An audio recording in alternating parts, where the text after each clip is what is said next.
Om yogena chittasya padena vacham malam sharirasya cha vaidyakena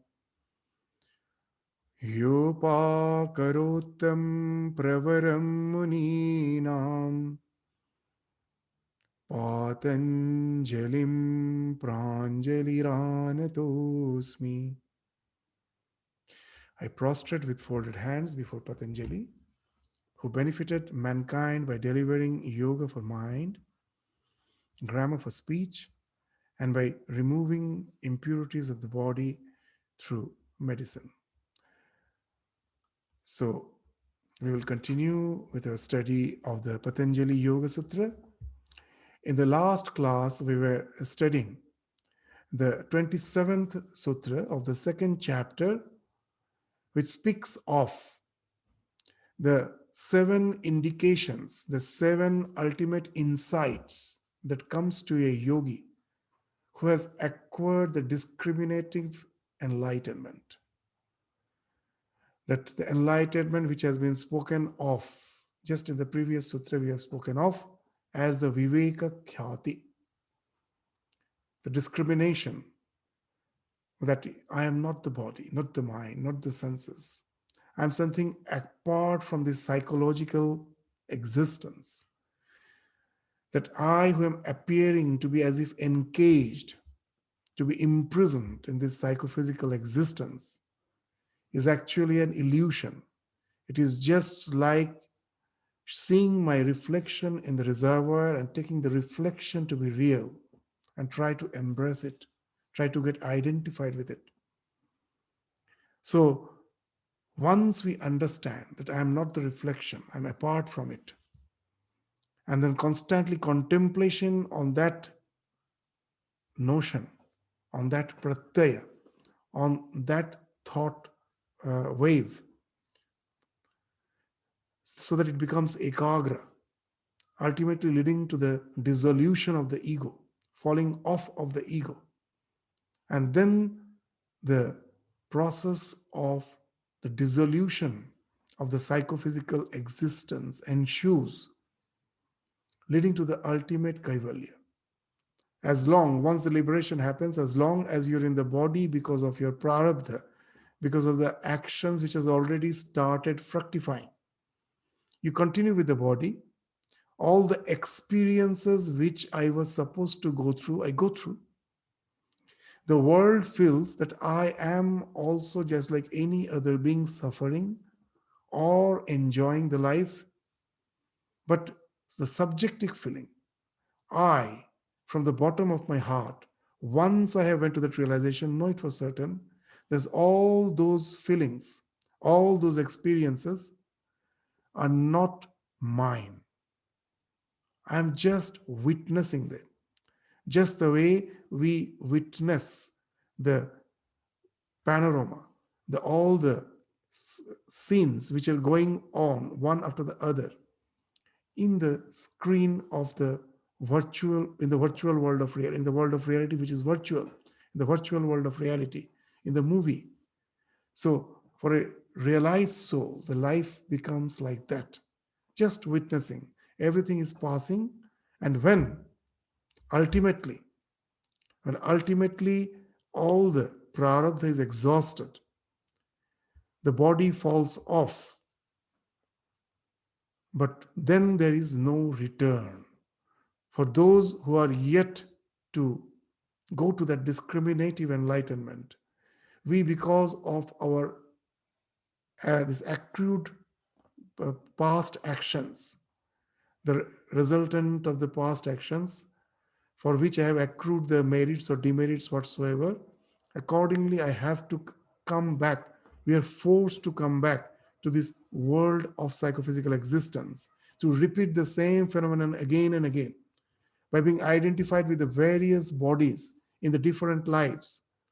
But the one who has exhausted his prarabdha and has attained the discriminative knowledge, for him there is no return. He is the one who gets established in his own infinite glory, the glory of the self, which exists by its own right without the need for being associated with the body mind complex. So, what are the various seven stages? So, we started the discussion in the last class.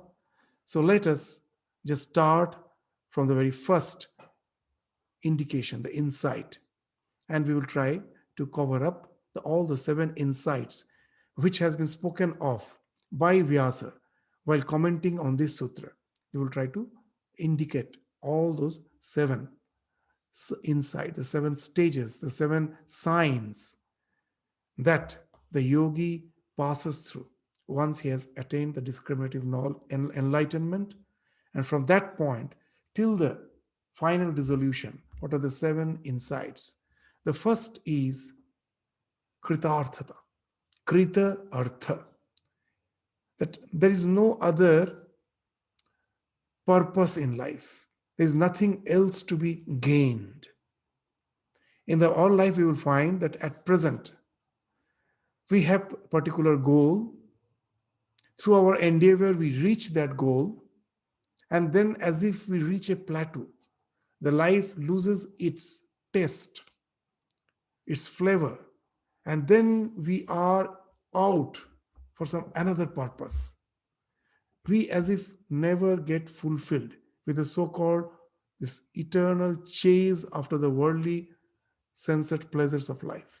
It is like ever running, never reaching, nor a distant glimpse of the shore. It's like the hedonistic treadmill. In the treadmill, we run, but we go nowhere. In the same place, we go on running. So our chase after the pleasure, chase after the sensate pleasures of life is just like riding an hedonistic treadmill. Hedonistic means hellish. It's just like a hell. It gives us no satisfaction. But once with a discriminative enlightenment, it is something which is a subjective feeling. You know the witness has got totally separated from the psychophysical existence. In the words of Ramakrishna, just like a ripened coconut. The unripe coconut, you will find that the shell and the kernel is intertwined. You cannot separate them. But when it gets ripened, you just take a ripened coconut in your hand and shake it. You will find that it's making noise. Kernel has got separated from the shell. They've separated. That's what Ramakrishna is giving as an analogy. So a realized soul feels the kernel, the innermost core of his being is the innermost core of his being is something which has nothing to do with the psychophysical existence. It has fallen off. It has just fallen off. And when that feeling, when that conviction as a subjective feeling comes in the life of a sadhaka, then the ultimate fulfillment, the sense of fulfillment comes, as if nothing else there is need for any other purpose in life. There is nothing which I have to gain. Having gained that state, one does not consider any attainment to be greater. As in Bhagavad Gita, Bhagavan says, Yang labdhva chaparang labham manyate nadikam tatah.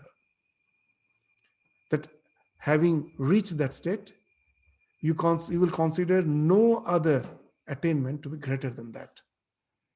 In the last class, we were trying to understand that how it happens with the example of Swami Vivekananda in his Raja Yoga.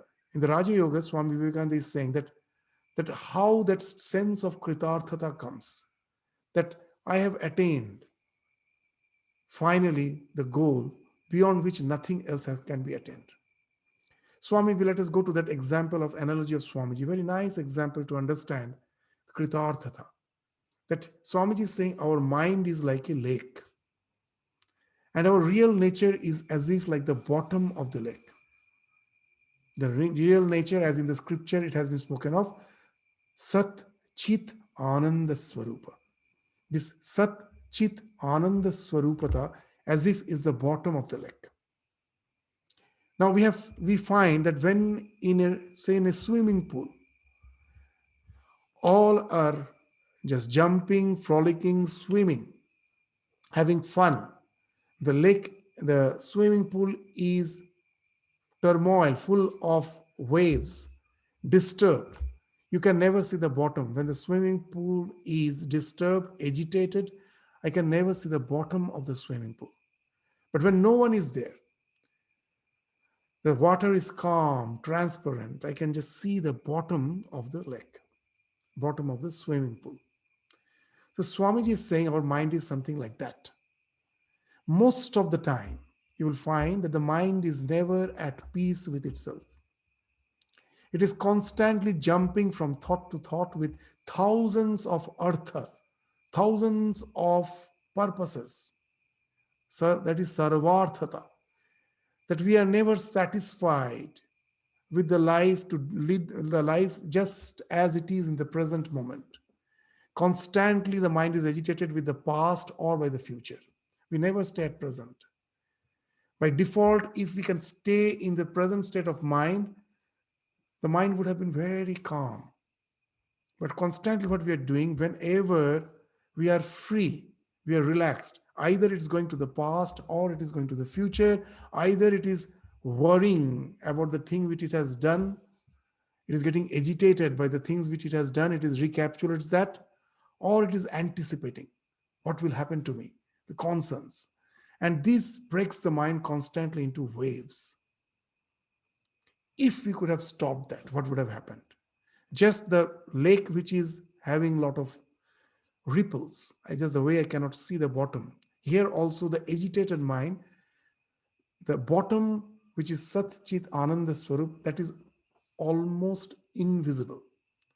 It won't be correct if we say that Sat Chit Ananda Swarupata is not visible.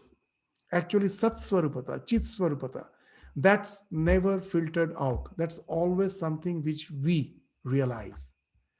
However, we may be busy with our life, that I, as a conscious being, exist.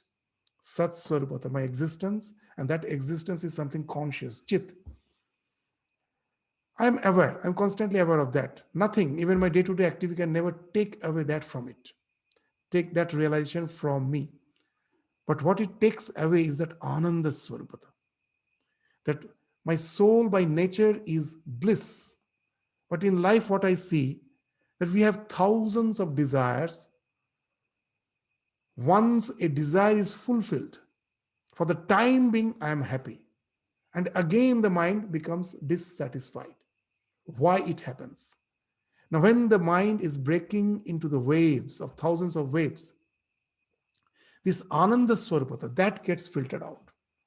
Our mind is something like a mica sheet.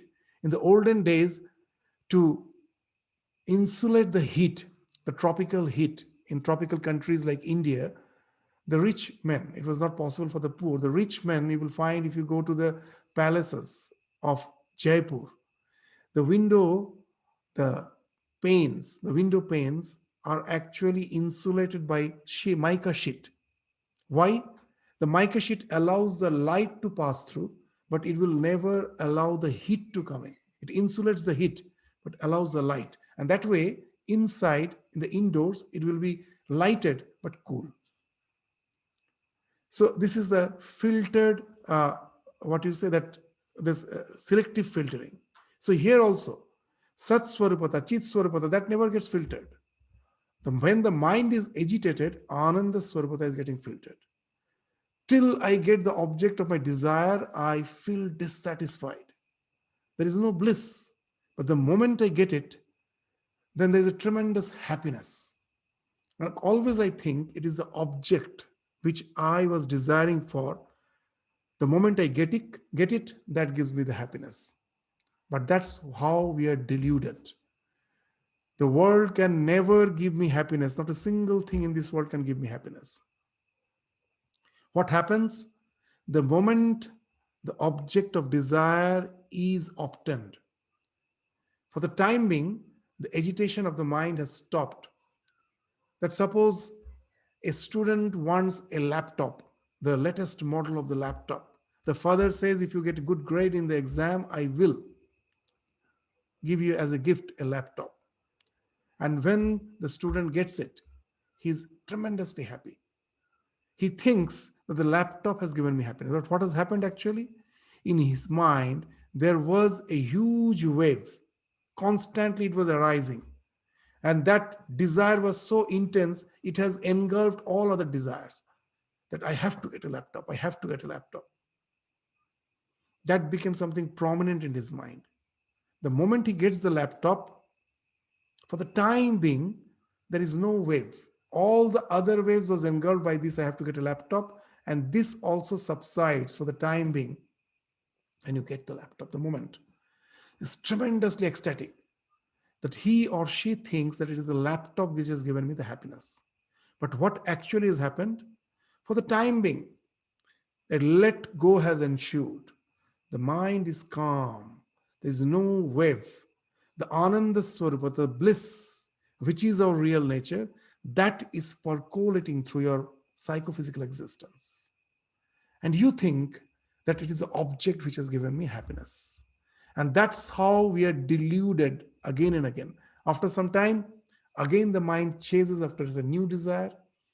Again it breaks into waves. The happiness is gone.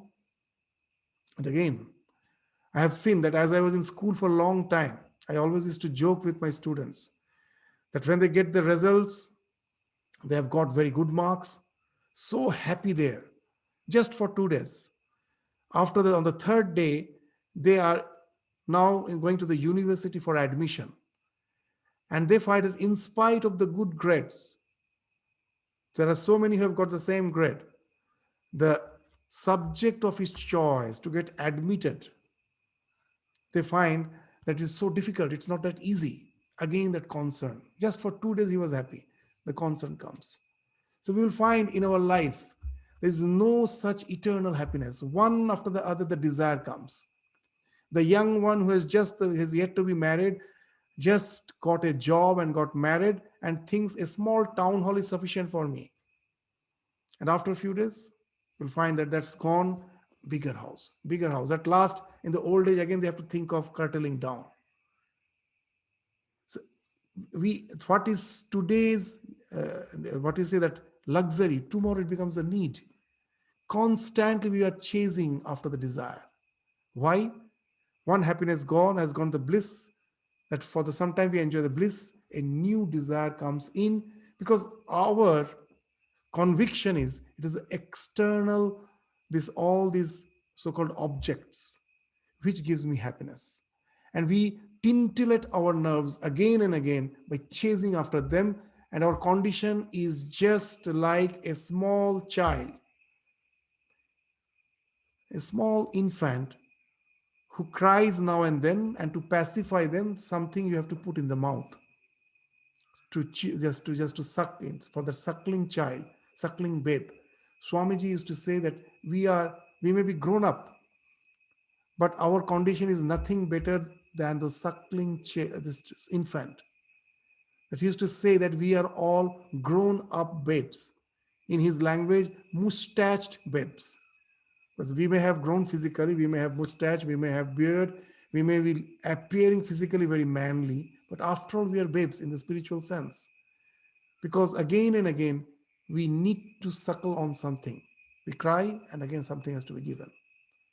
So this eternal chase is going on because of the ignorance that the happiness is there somewhere outside. That's what Shankaracharya used to say, that it is this cycle of avidya kama karma that has bound us. Avidya, ignorance. What's the ignorance? That I have forgotten that I am eternally blissful. My real nature is bliss, Ananda Swarupa. I forgot that. That is Ajnana. From that karma, the desire arises. I want this, I want that. I'm chasing after that. And this is resulting in karma. All the sanskaras are growing. And that sanskara again leads me to the same desire. And this cycle goes on life after life. Swami Vivekananda used to give an example, wonderful example. In the village, in the olden days, to grind the oil, The two stones were used. That one stone will be revolving over the other, and you have to give the oil seeds between the two stones. So they will be grinded and the oil will come up out. Now, how to make the stone rotate? They used to tie the upper stone with a bull, with a bull, and they will tie one stick in the front, in the head of the bull, and in the front of that stick they will hang some straw. Now, seeing that straw, the bull constantly wants to get it. It is chasing. But as it is tied to the stick, the more it moves forward, the straw also goes on moving forward, and the bull goes on revolving. And that's how the oil is grinded. The nature makes us grind the oil of the so-called this of our life just by making us chasing after that straw. That straw is our chasing after the name, fame, position in life, wealth. That is a straw. And we are going on without satisfaction. It's an eternal chase. Once we understand, just calm down the mind. Let the filtering factor of the ananda be removed. That's the purification of the mind. That's the sattvic state of the mind, calm mind. Ananda Swarupata will well up. It is something already within you. You need not have to get it from outside. If you, what you say that pump out all the water from a well, next day again you will find the water is filled in because the underground water wells up. It is already there. You need not have to pour water from outside. So here also the Ananda Swarupata is already there. I need not need the world to pour in to give me bliss. It just wells up. Once we realize, then that what happens? This eternal chase after the worldly pleasures of life, that stops. So these ideas are so interesting. The sannyasis are called Maharaj. You go to the Uttarakhand, the Swamis all are called Maharaj. Now they are all fakirs, the beggars. They have nothing to, not a single pie. How can they be Maharaj? The idea is wonderful. That who is the king of king, who is beyond want. Even the richest man of the world, you will find, with all the riches, have that sense of dissatisfaction, wants more. Then how can we call him a rich if that want is there? But the so-called sannyasin who has attained that discriminative enlightenment, all the want has fallen off. And that's why he's the king of kings. He has gone beyond want. Beyond all wants he has gone. So that's why, then we will understand that there's a, what you say that we say there's a entire Vedanta philosophy is in our language.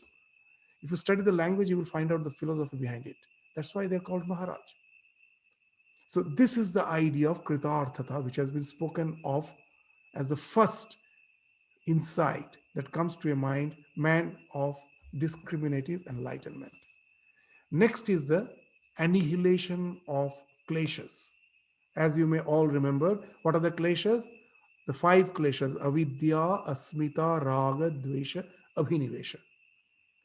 Avidya, ignorance; asmita, ego; raga, attachment; dvesha, hatred; abhinivesha, clinging to life, and which in turn means fear of death. So these are the five kleshas. And they are just follow one after the other. From avidya comes asmita, from asmita, raga, dvesha, abhinivesha. One after the other it follows. To just by a common example, you will understand that we have given that example so many times. Let us repeat so that we can recapitulate. We have that idea, that ideas gets very clear in our mind. That what are these panchakleshas? Just take a small microbe in a petri dish. It's not even visible by your naked eyes. Through the microscope, when you look, you find they appear as if inanimate dust particles. They're all moving hither and thither. Now your science teacher says they are not inanimate, they have life. How to prove it? What he does, he just drops a single drop of nutrient in the center of the petri dish, and immediately will find all the so-called particles which were appearing to be scattered, moving hither and thither. They all gather direction. They're moving towards it. What has happened? That small microbe, that in that the ultimate conscious principle, the Purusha has got identified with that microbe body. There also the identification has happened. The Purusha, which is beyond the psychophysical existence, now thinks it is that small, minute body. And from that, the asmita, that this, I am this limited existence, that comes. From ajnana, this asmita comes. And once the asmita comes, anything which is favorable to the psychophysical existence, I think is favorable to my existence. Actually, I am beyond all those so-called external factors. But as I'm now identified with the body, anything which sustains it, gives pleasure, I think it sustains me, it gives me pleasure, and I'm drawn towards it. That is raga.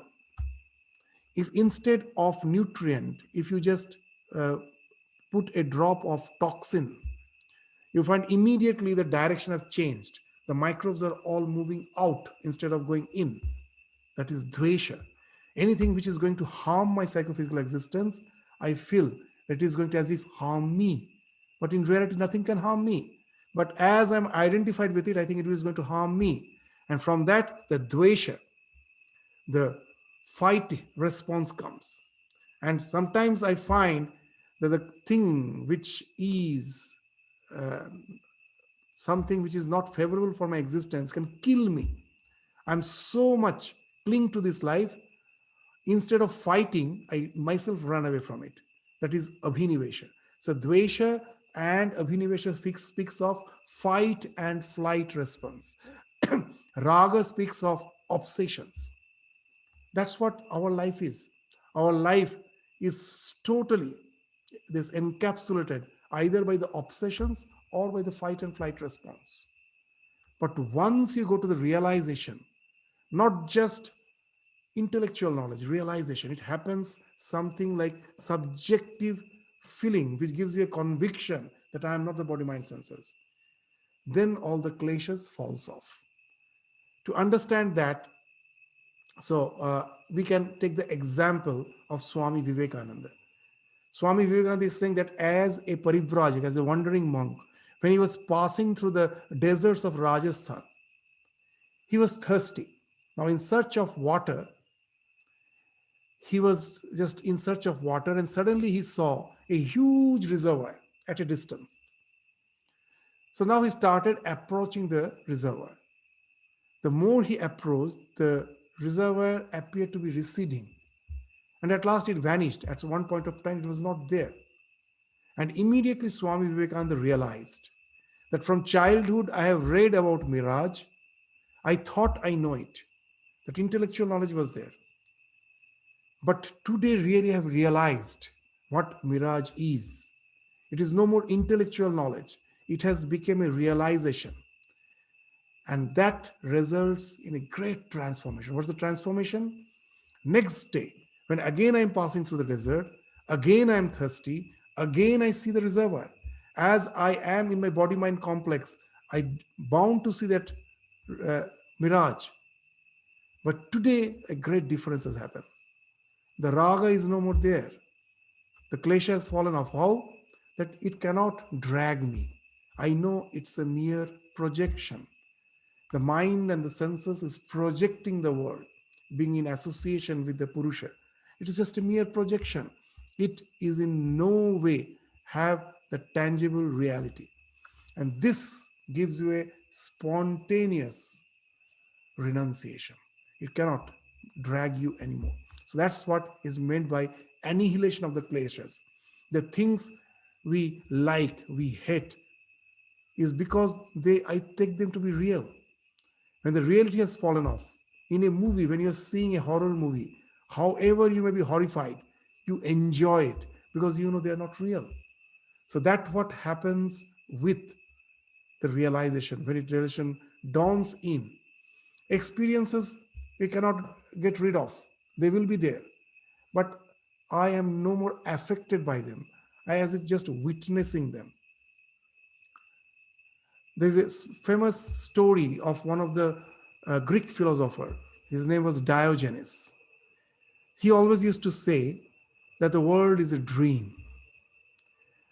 And now the young ones of that town where Diogenes used to stay, they thought, they one day planned that we will give this old man a good lesson.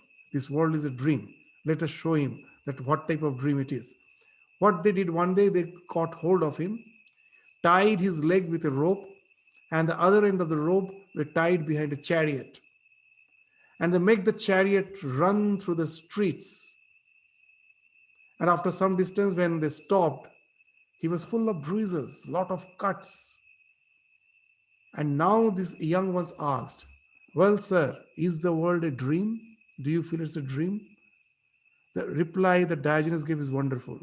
Yes, still it's a dream. Maybe it's a painful, it's very painful, but it's a very painful dream, but still it's a dream. So that's the idea, that you are not in any way, that most of us think that spirituality will enable us to get rid of the suffering. In that sense, if you understand spirituality, we will do a great mistake. The life goes on as it is. I somehow can separate myself from the experiences. If you think that spirituality will have an anesthetic effect in your life, we will be creating a great blunder. It is not an anesthesia. It is an orientation which gives you to face the challenges of life and transcend them. That's what is meant by the annihilation of the kleshas. That's the second thing. The third thing happens, it's no more an intellectual knowledge. It doesn't need any elaboration. As already we told, that this when Swamiji really realized the mirage, now he knew that that this mirage can befool him no more. As long as there was an intellectual knowledge, though he thought that he knows the mirage, he actually never knew what it is. It's just like I have heard from a person the taste of mango. He has told me it is very sweet, it has a nice flavor, and I think I know what the taste of mango is. But the more day, and most probably I have conjured up so many ideas about the taste of mango. Years have passed without tasting the mango, I think I have understood. The day I taste the mango, immediately all those ideas I find were actually mere imaginations. They all fall off. Then that's the real knowledge. All those ideas were like intellectual knowledge without proper realization. So the moment you realize, at present many of us think, oh, I understand, I am the self, but it is a mere intellectual knowledge. It is just a conceptual knowledge. It in no way can help us to transcend the sufferings of life. When you are in a crisis, you will find this knowledge is not helping you.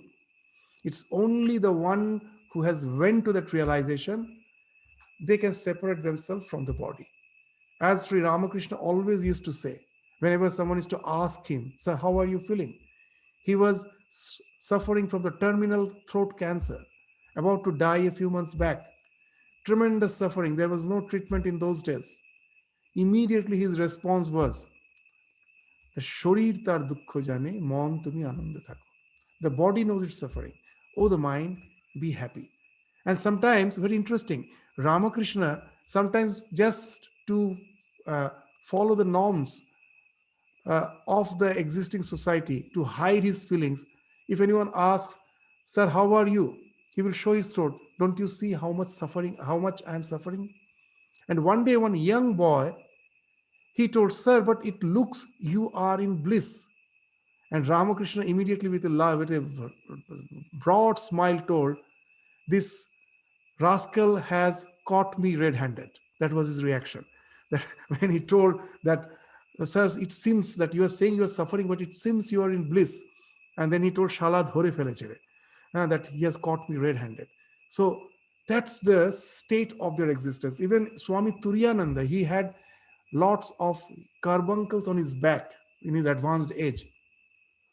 When the doctor suggested that he has to be operated, he vehemently opposed the idea of being under the anesthesia.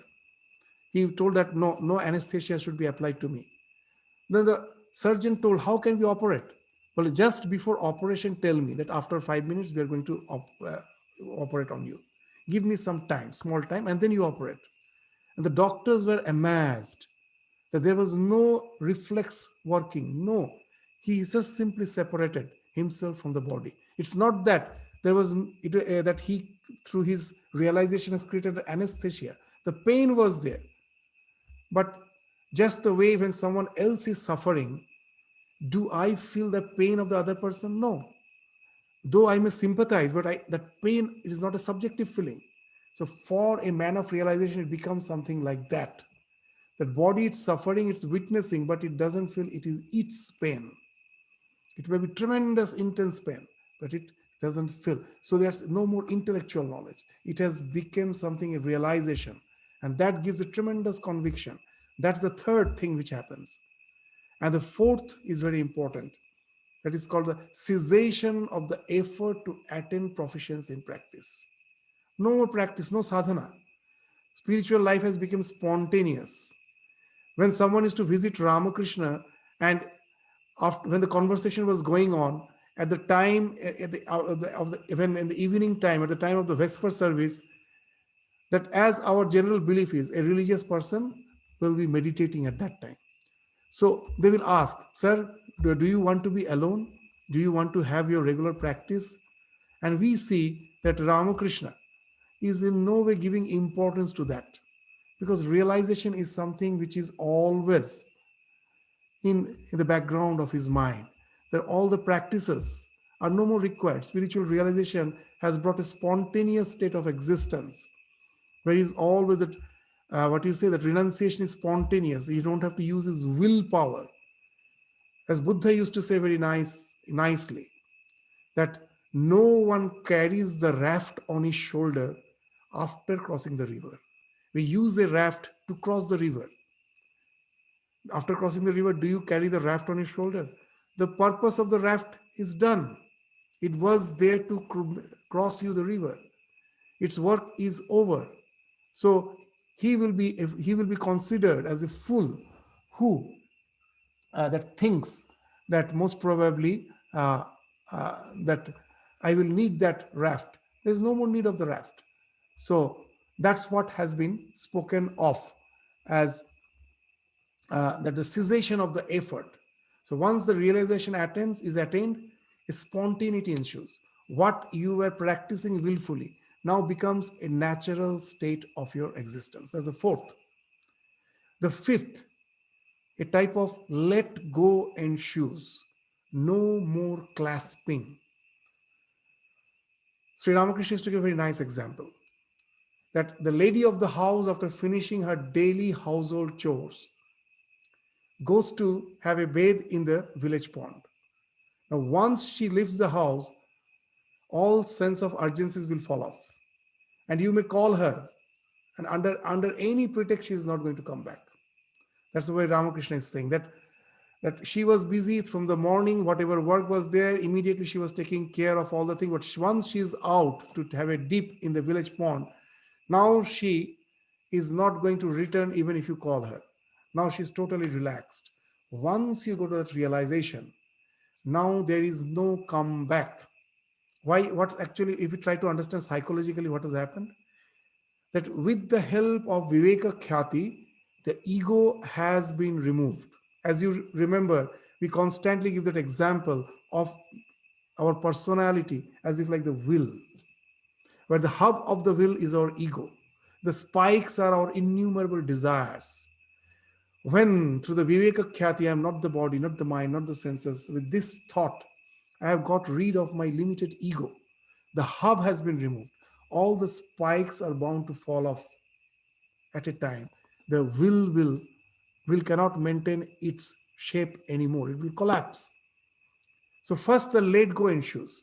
To give an example, another example, the example helps us to understand this in a much better way. That all the mental, that our mind is not one mind. There is no single mind. There is no single chitta. There are so many mental modules, each module with particular desires, particular type of desire for a particular type of reason. There are infinite modules. And the ego is the one which pampers them all. So when, till now, what I was doing, I was just, that sometimes we have the habit of feeding the birds. In the morning, the birds come and I feed them. And now the expectation grows. Every day the bird comes and I have to feed them every day. Now, one day you make it a point that I won't feed them anymore. Will the birds stop coming immediately? No. It will take some time for them to gather the feedback that we are not going to be fed anymore. For few days, as per the habit, they will come back again and again. But I have to persevere. I have to persevere, not to just fall the victim of their expectation. I keep myself withdrawn. And then gradually they understand that with this person is not going to yield anymore. And then they won't come back anymore. So that's how the chitta, the let go happens. The all the modules which was hinged to your ego, they start getting loosened, they start falling off. So that's what is being indicated as the fifth insight, the fifth sign that you are going to the ultimate realization. And then the last to the sixth, once the mental modules get loosened, now the process of dissolution starts. Just try to understand that suppose on the top of a mountain, some there is a knot, there is something like a what you say, a stump, which on which various weights are tied. So now if all those what you say, if you take off the stump, so what will happen that you there's all the first all the balls which were tied to it, they get loosened, and then by gravity they will start falling off. So here also the same thing happens. You know that our chitta, it's a product of evolution for lives together with all our desires, endeavors. We were slowly building up the chitta with so many innumerable modules. Once they get dislodged from the ego, now they start dissolving. The mind starts dissolving. That's what has been spoken of that in the Vyasa Bhashya as that if a ball from the top of the mountain somehow gets released, it's bound to fall off. You cannot simply hold it back. So the chitta dissolves the same way. The Ramakrishna, as used to give an example of a salt doll. The salt doll, he says that once wanted to measure the depth of the ocean. The moment it got down on the ocean, it got dissolved. It got one with the ocean. Who is there to give the news of the depth of the ocean? Khobor ke dibek. In his colloquial Bengali, Ramakrishna is saying, there's no one to give that news of the depth of the ocean. It gets merged. So similarly, all these mental modules, which constitutes your chitta, they start dissolving off. This dissolution of the chitta happens. And that ultimately leads to the ultimate attainment of the Kaivalya. So we have the idea when the mind is dissolved, I am no more there. That's what someone shouted when Swami Vivekananda was describing the liberation, that you go beyond the body, mind, senses, even the mind. And then one lady from the audience shouted, Swamiji, what happens to our individuality? Swamiji was really, uh, he this made a very funny remark. He was amused to hear that, and he told, Madam, you are not individuals yet. When you reach that state, then you become individual. So, sometimes the words of this great person, we also, after listening that, we quote, but the real meaning sometimes doesn't strike us. For me also, it struck much later when Swamiji is saying you are not individuals yet. In what sense he's saying? You can make many sense, but one sense is very interesting. See, the word individuality means individuality, means that which cannot be divided. Now, as myself at present, as a limited psychophysical existence, I can be divided. There are so many mental modules. This body, as a physical body, is constituted of so many parts. Everywhere, the prana, there are so many expressions of pancha prana, uh, pancha gyanendriyas, pancha karmendriyas. The mind has this chitta, buddhi, ahankar, so many parts are there which constitutes my personality. Panchakosha in Vedanta they speak of. They constitute my personality. So how can I be an individual? I can be divided. Ultimate, when you reach that that state of realization, when you know you are the Purusha, that is the indivisible reality. You cannot divide it anymore. So that's why Swamiji is saying, very interesting, you are not individuals yet. As long as you are associated with the psychophysical existence, you think this to be your real existence, you can be divided. How can you be individual? It's only when you go to that realization, you are an individual. You cannot be divided. Nothing can annihilate now. You now, till that state, I was having that fear, I will be annihilated. I will, I will meet harm. There are so many things to harm me. There are so many things I can enjoy. These feelings falls off. Nothing is there that can give me happiness. I myself am bliss. Nothing can harm me. I am that indivisible reality. There is no need for the crutch called body, mind, senses for my existence. I exist by my own right as the eternal conscious principle. I exist alone. That's why this ultimate state is called Kaivalya. The word Kaivalya came from Kevala. Kevala means in Sanskrit only. That I only exist. I exist only by my own right without its association with the psychophysical existence. So we are not annihilated. That fear, that's why in Vedanta, that's the characteristic of the Vedanta and yoga philosophy. There's a characteristic difference from the Western philosophy. In the Western philosophy, we will find again and again the soul has been equated with the mind. So when you say you go beyond the mind, naturally we get scared that what's that? Because we think that that is the ultimate sense of individuality, the mind. The yoga, the Vedanta is saying that unless you go beyond the mind, you can never know who you are. And that's why in Vedanta, the state of Kaivalya has been spoken of as aparoksha anubhuti. It is having almost the same meaning as Kaivalya, aparoksha. At present, all our feelings are paroksha.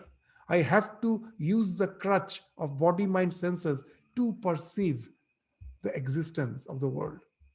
Paroksha, something apart from me. Through that, I am perceiving the world.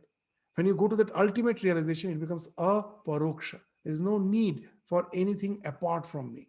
I exist by my own right. That eternal amness, no one can annihilate. That I have reached that state. So that's the state of Kaivalya, which is the seventh, the ultimate insight, which has been spoken of in this sutra. So you will find that sutra is so small, but it actually speaks of all the steps through which you go to ultimately lead this to reach the state from where there is no more return.